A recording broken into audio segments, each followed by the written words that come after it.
for yourself, Lord, open my eyes to see the light of the gospel that displays the glory of Christ, who is the image of God. It's a great prayer to pray. But not only does he blind the unbelievers, he tends to blind some believers too. We have unbelieving believers who believe in the salvation that Christ provides. But in other areas of life, they say, I know the Bible says this, but, and what follows after the but is nothing with the Bible. Be careful, for you too are blinded.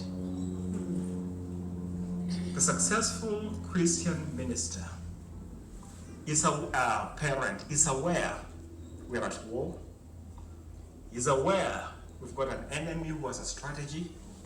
This enemy is the accuser of the brethren. He blinds non-believers and he takes people captive. 2 Timothy 2:26, they will come to their senses and escape the trap of the devil, who has taken them captive to do his will. There's the will of man, the will of God, and the will of the devil. And there are people who have been captured, taken captive to do the will of the devil. Some of these people have been given medically certified demonic oppression names. The person is demonically oppressed, but it's been certified medically. And once it's been certified medically, you no longer need a spiritual solution, so we think.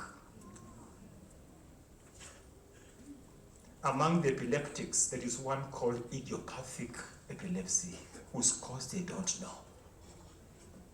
But it's been baptized idiopathic.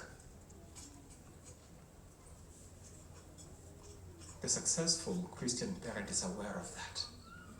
That a medical diagnosis does not overrule God's intervention. This successful Christian parent, going back to Job, remember that word I asked you to remember?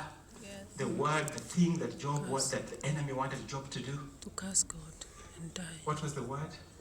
Curse God and die. Take out everything and he will curse you to his face. After the enemy attacked Job, brought in natural disasters to remove the roofs of his house, brought in cattle rustlers to steal his cattle, brought in people who killed his children.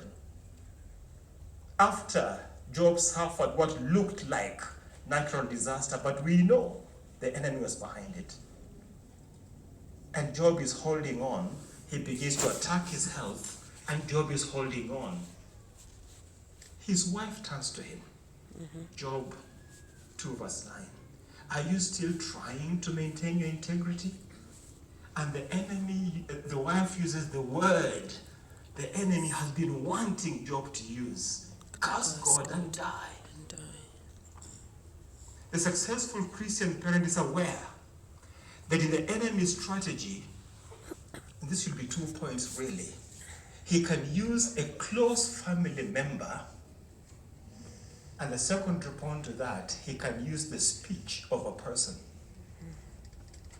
She probably was well intended. Maybe Job was smelling, maybe he was just a mess. Why don't you just die? The easiest way is to curse God. Job says you speak like one of those foolish women. Shall we indeed accept good and from God and not adversity? In all this, Job did not curse the Lord, and he walked in integrity. Finally, the enemy gave up. What was Job's problem? He had no problem. He was a blameless man. The enemy will attack blameless people if he gets a chance. The successful Christian parent is aware of these strategies. 2 Corinthians 2:11. In order that Satan might not outwit us, for we are not unaware of his schemes. We are aware of these schemes. So as we raise our children, they don't come to us as a clean slate. The Bible says that foolishness is bound in the heart of a child. He who made them tells you they come with some foolishness. Raise them and get it out. And if you don't get it out, They will grow and become fools, and the fools that's in his heart is no God.